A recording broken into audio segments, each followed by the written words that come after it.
দেখি এমন ভরে না গো নবী দেখি এমন ভরে না যেথায় আমার শাহে মদিনা বাবা যেথায় আমার শাহে মদিনা ভাইরে ইয়া বাবিলরা থাকে রওয়া কবুতর তার ঠুট লাগিয়া গম্বুজ চুমা খায়। এখানেও একটা নবীর মজা দেখেন বাবা। আপনাদের দেশে যদি হাজী সাহেব থাকে, হাজী সাহেবকে জিজ্ঞাসা করবেন, হাজী সাহেব বলবে যে নবীজির রওজার পাশে হাজার হাজার কবুতর বাবা, এই হাজী সাহেবরা ওই কবুতরকে খাবার দেয়, তারা খাবার খায় ঠিকই, কিন্তু পায়খানা কোথায় ফিরে কোনো হাজীর বাপের ক্ষমতা নাই বলতে। একটা কবুতরে বাবা নবীর রওজাকে সম্মান দেয়, ওহাবি মোল্লারা দেয় নাই। সুবহানাল্লাহ সুবহানাল্লাহ। হায়রে দেখি এমন ভরে না গো নবী দেখি এমন ভরে না যেথায় আমার শাহে মদিনা ভাইরে ইয়া বাবিলরা থাকে রওয়া যায় কবুতর তার ঠুট লাগিয়া গম্বুজ চুমা খায়। হায়রে আমরা মানুষ কপাল পুরা, আমরা মানুষ কপাল পুরা, সেই নবীরে চিনিলাম না যেথায় আমার শাহে মদিনা বাবা যেথায় আমার শাহে মদিনা। যেই রাত্রি ঘটনা আপনারা শুনছেন, ওই রাত্রির কথা কবি কি বলছে দেখেন। ওরে হিজরতের পাহাড়ে মাকড় সাই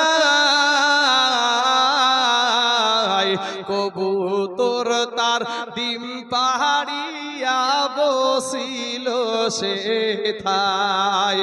হায়রে হিজরতের পাহাড়ে মাকড় সাই কবুতর তার ডিম পাহাড়িয়া বসিল সেথায়। নবীর দুআই কবুতর রে, নবীর দুআই কবুতর রে, হাজিরা খাওয়াই খানা যেথায় আমার শাহে মদিনা বাবা যেথায় আমার শাহে মদিনা দেখিয়া মন ভরে না গো নবী দেখিয়া মন ভরে না যেথায় আমার শাহে মদিনা। শেষ ছন্দ শুনুন। এই তাই জুলের মোহনের বাসনা মরণ কালে নাবি দেখিব এই তো কামনা বাবগো এই তাই জুলের মনের বাসনা মরণ কালে নাবি দেখিব এই তো কামনা।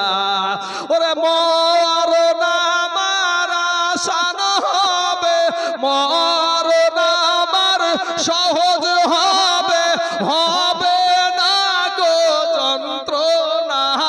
জোরে বলে সুবহানাল্লাহ। এই যেথায় আমার শাহে মদিনা বাজান যেথায় আমার শাহে মদিনা।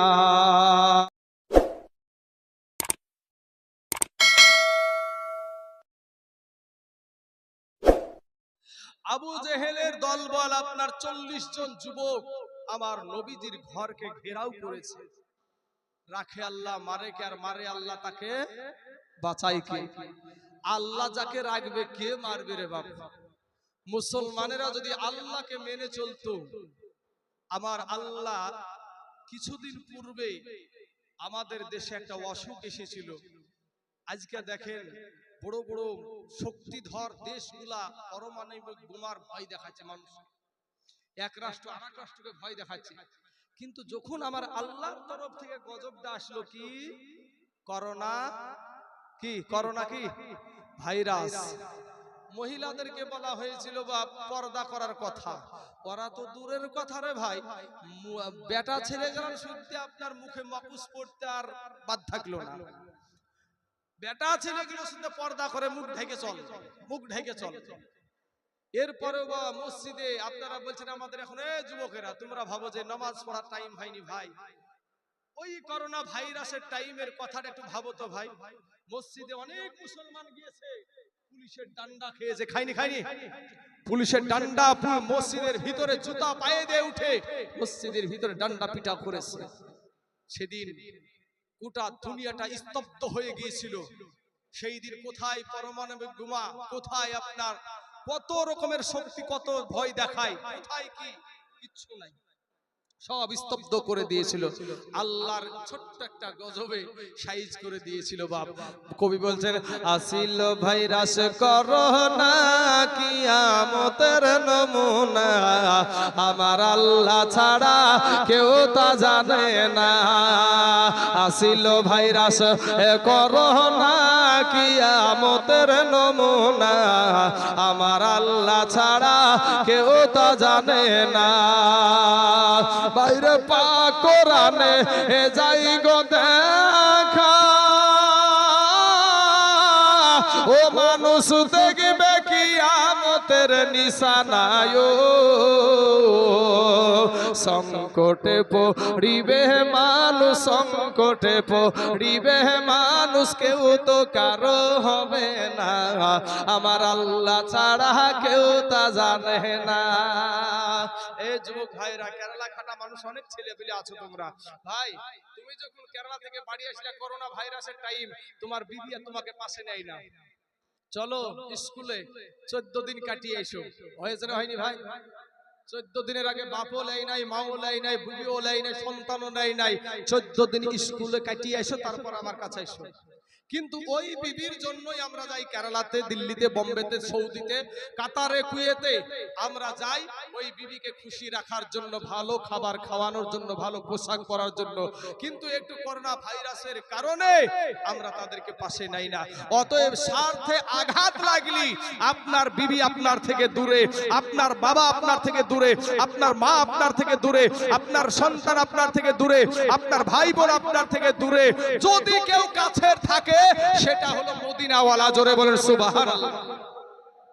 বাবাজি আমার সোনা মানিকেরা, আমার ভাই জানেন গো, ও যুবকেরা তুমি বলছো পরে নামাজ পড়বো, পরে নামাজ পড়বো।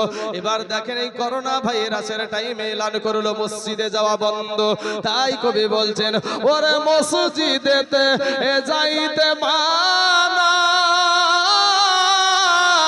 এখন ঘরের ভিতর জেলখানায়,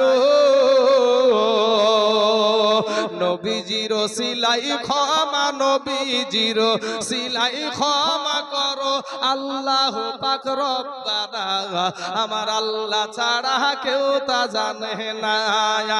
আসিল ভাইরাস করোনা কিয়ামতের নমুনা, আমার আল্লাহ ছাড়া কেউ তা জানে না।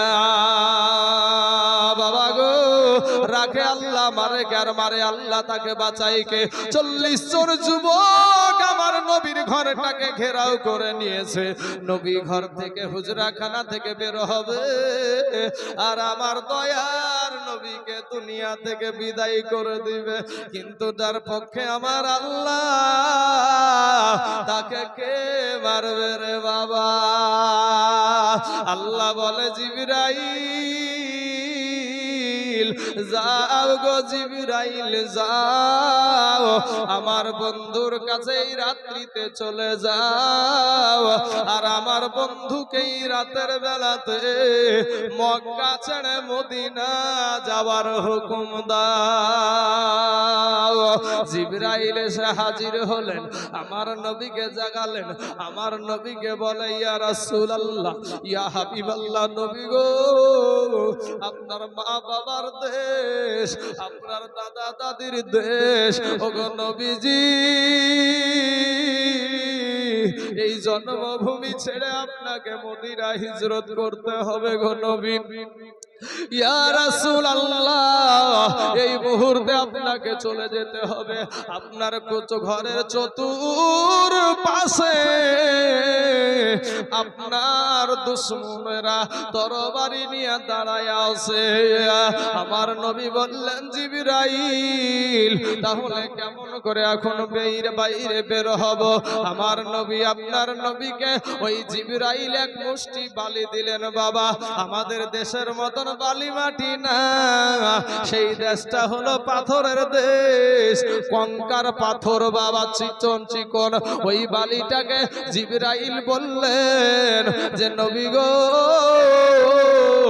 আপনাকে আমি এই বালিটা দিলাম, এটা আপনি ঘরের ভিতরে ছিটায়া দেন।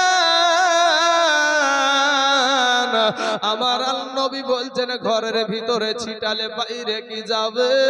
আমার নবীকে বলছেন, আজ না ইয়া রাসূলুল্লাহ, ইয়া হাবিবাল্লাহ, নবী গো, আপনি ঘরের ভিতরে ছিটানোর দায়িত্ব হলো আপনার, আর ঘরের বাইরে আপনার দুশমনের চোখে চোখে পৌঁছানোর দায়িত্ব হলো আল্লাহর। জোরে বলেন। এ বাবাজিরা, আমার সোনা মানিকেরা, যেমন আপনার ধুলাগুলা উড়াইয়া দিয়েছে, বালুগুলা যখন আপনার মাটিগুলা যখন ছিটাইয়া দিয়েছে, সাথে সাথে ওই পাথরগুলা, কঙ্কারগুলা, বালির মতন ছোট্ট ছোট্ট পাথরগুলা গিয়া একেবারে ওই কাফেরদের চোখে যখন পড়েছে, বাবা, আল্লাহর দেওয়াতে, আল্লাহর কুদরতে এত চোখের যন্ত্রণা শুরু হয়েছে রে বাবা, এত যন্ত্রণা, এত যন্ত্রণা, চোখ ডলতে ডলতে ডলতে ডলতে চোখের যন্ত্রণা। একটা পোকা যদি পড়ে যায় বাপ, দেখবেন চোখে কত কষ্ট হয় রে বাবা। চোখ ডলতে ডলতে একজন আরেকজনের শরীরে আপনার যেমন ঠেস লেগেছে, আর বলছে এটা মুহাম্মদ পালিয়ে যাচ্ছে, আর বাবা সাথে সাথে ওরা নিজেরাই নিজে মারামারি শুরু করে দিয়েছে। আমার আল্লাহ বলে, জিবরাইল রে, এই ফাঁকে আমার হাবিবিকে পার করায়া দাও। বাবাজি, আমার সোনা মানিকেরা, আমার দয়ার নবীর চোখ দিয়া বাবা বছর নয়নে পানি ঝরছে। আরে আজ আমার মা নাই, বাবা নাই, আজ দাদা দাদির দেশ ছেড়ে আজ আমি মদিনা চলে যাব। নবী আমার করলেন কি? নবী আমার করলেন কি?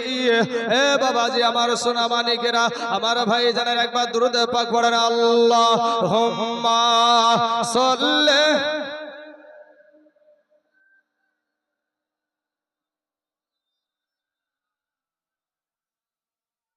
ওয়ালা আলিহি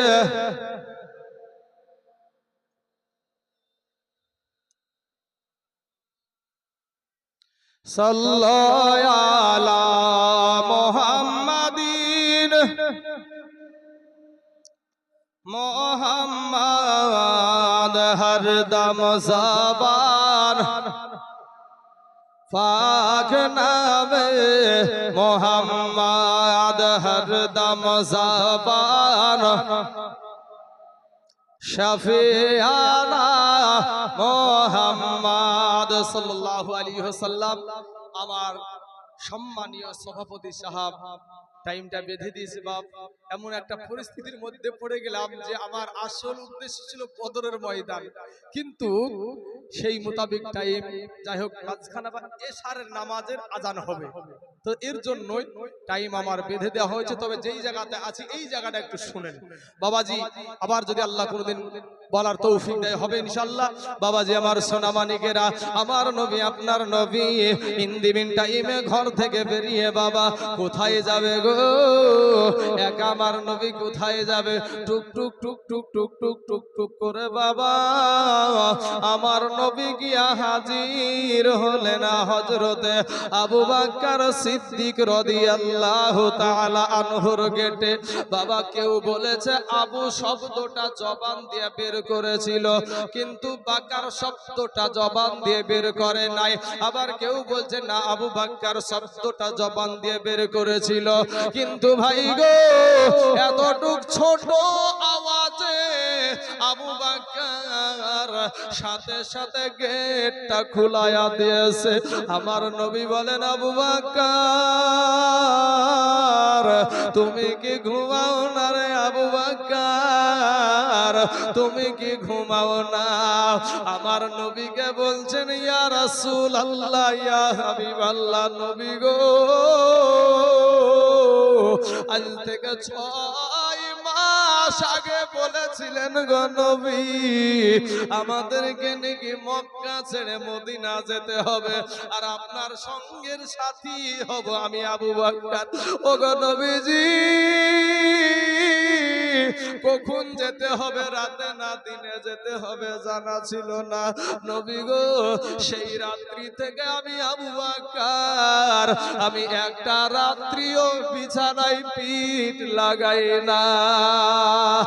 ইয়া রাসূলুল্লাহ, ইয়া হাবিবাল্লাহ, নবী গো আমি ওই বিদেশে পাড়ি দেওয়ার জন্য, সফরে যাওয়ার জন্য যেগুলা নেওয়ার দরকার কাপড় চোপড়, ওগুলা একটা পুটলাই করে বেঁধে আমার মাথার উপরে নিয়া আমি গেটের পাশে দাঁড়িয়ে থাকতাম। ও নবীর আশিকের দল, এ নবীর পাগলের দল, ওই নবীকে কাঁদায় না রে বাবা। আমার নবীকে বলেন, ইয়া রাসূলুল্লাহ, ইয়া হাবিবাল্লাহ, নবী গো ও গো নবীজি, শুধু আমি যে একাই জেগে থাকি এটা না, আমার এই ছোট্ট বেটা, আমার এই কলেজার টুকরা নয়নের পাড়াটাও নাস্তা হাতে করে নিয়ে দাঁড়িয়ে থাকে, কখন নবী আসবে, না খেয়ে হয়তো চলে যেতে হবে, এই খেজুর নিয়ে দাঁড়িয়ে থাকে গো নবী। এ বাবারা, আমার নবী বলছেন, আবু বকর গো দেরি করা যাবে না, দেরি করা যাবে না, তাড়াতাড়ি করে চলো। এ বাবা, যখন রাস্তায় দুইজনে চলছেন বাবা, আবু বকর একবার ডানে যায়, একবার বামে যায়, একবার সামনে যায়, একবার পিছনে যায়। আবু বকরকে লক্ষ্য করে নবী বলছেন, আবু বকর কেন তুমি একবার ডানে যাচ্ছ, একবার বামে যাচ্ছ, একবার সামনে যাচ্ছ, একবার পিছনে যাচ্ছ, বিষয়টা কি? আবু বকর বলে, ইয়া রাসূলুল্লাহ, ইয়া হাবিবাল্লাহ, নবী গো আপনার বাবা নাই, মা নাই, আপনাকে দেখার কেউ নাই গো নবী। নবী গো আমি যাচ্ছি এই কারণে, কোন দিক থেকে যদি কাফের বেদিনেরা আপনাকে তীর নিক্ষেপ করে গো নবী, এর কারণে আমাদের সময় আমি আবু বকরের শরীরে লাগবে, কিন্তু আপনার পাক বদনে তীর লাগতে দিব না। জোরে বলেন সুবহানাল্লাহ। চলতে শুরু করেছে বাবা, আমার নবী দুর্বল দুর্বল রে বাবা, আমার নবী চলতে পারে নাই। হঠাৎ করে আপনার আবু বকর সিদ্দিক বলছেন, ইয়া রাসূলুল্লাহ, নবী গো আপনি তাড়াতাড়ি করে আসেন, আমার সাথে চলেন, তাড়াতাড়ি করে চলেন, কারণ ওই কাফেরেরা আমার বাড়ি পর্যন্ত চলে এসেছে। নবী বলছেন, আবু বকর গো তুমি কেমন করে বুঝতে পারলে যে তোমার বাড়ি পর্যন্ত চলে এসেছে? বলে, ইয়া রাসূলুল্লাহ, ইয়া হাবিবাল্লাহ, নবী গো ও গো নবীজি, ওরা আমার বাড়িতে এসে আমার ছোট্ট মেয়েটাকে জিজ্ঞাসা করেছে, তোমার বাবা গো? আমার বিটি যখন বলতে অস্বীকার হয়েছে, এমন জোরে একটা থাপ্পড় মেরেছে, আমার ওই বিটিটা আব্বা বলে চিৎকার করে কান্না করে ফেলেছে। আর ওই আব্বা ডাকের কান্নার আওয়াজটা আমার আল্লাহ কানে পৌঁছায়া দিয়েছে গো নবী। আবার নবী বলে আবু বকর তুমি কি তোমার বিটিকে বাঁচাতে যাবে না, তোমার কন্যাকে তুমি বাঁচাতে যাবে না? আবু বকর বলে ইয়া রাসূলুল্লাহ ইয়া হাবিবাল্লাহ নবী গো, ওগো নবীজি আমার গোটা ফ্যামিলি যদি আপনার কদমে কুরবানি হয়ে যায়, এরপরও আমি রহমাতাল লিল আলামিনকে ছেড়ে যাব না। জোরে জোরে বলুন সুবহানাল্লাহ। দেখি এমন ভরে না গো নবী, দেখি এমন ভরে না যেথায় আমার শাহে মদিনা, বাবা যেথায় আমার শাহে মদিনা। ভাইরে ইয়া বাবিলরা থাকে রওয়া যায়, কবুতর তার ঠুট লাগিয়া গম্বুজ চুমা খায়। এখানেও একটা নবীর মজা দেখেন বাবা। আপনাদের দেশে যদি হাজী সাহেব থাকে, হাজী সাহেবকে জিজ্ঞাসা করবেন, হাজী সাহেব বলবে যে নবীজির রওজার পাশে হাজার হাজার কবুতর বাবা, এই হাজী সাহেবরা ওই কবুতরকে খাবার দেয়, তারা খাবার খায় ঠিকই, কিন্তু পায়খানা কোথায় ফিরে কোনো হাজীর বাপের ক্ষমতা নাই বলতে। একটা কবুতরে বাবা নবীর রওজাকে সম্মান দেয়, ওহাবি মোল্লারা দেয় নাই। সুবহানাল্লাহ সুবহানাল্লাহ। হায়রে দেখি এমন ভরে না গো নবী, দেখি এমন ভরে না যেথায় আমার শাহে মদিনা। ভাইরে ইয়া বাবিলরা থাকে রওয়া যায়, কবুতর তার ঠুট লাগিয়া গম্বুজ চুমা খায়। হায়রে আমরা মানুষ কপাল পুরা, আমরা মানুষ কপাল পুরা, সেই নবীরে চিনিলাম না যেথায় আমার শাহে মদিনা, বাবা যেথায় আমার শাহে মদিনা। যেই রাত্রি ঘটনা আপনারা শুনছেন, ওই রাত্রির কথা কবি কি বলছে দেখেন। ওরে হিজরতের পাহাড়ে মাকড় সাই, কবুতর তার ডিম পাহাড়িয়া বসিল সেথায়। হায়রে হিজরতের পাহাড়ে মাকড় সাই, কবুতর তার ডিম পাহাড়িয়া বসিল সেথায়।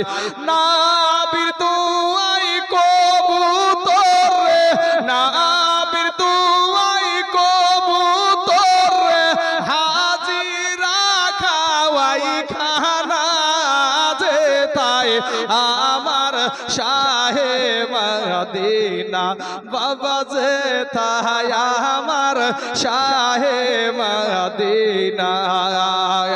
দেখিয়া মন ভরে না গো নবী, দেখিয়া মন ভরে না যেথায় আমার শাহে মদিনা। শেষ ছন্দ শুনুন। এই তাই জুলের মোহনের বাসনা,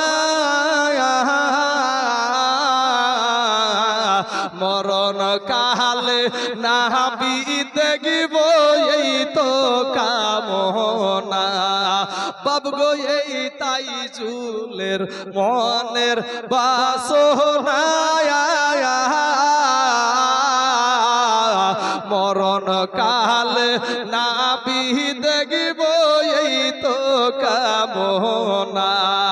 ওরে মরণ আমার আসান হবে, মরণ আমার সহজ হবে, হবে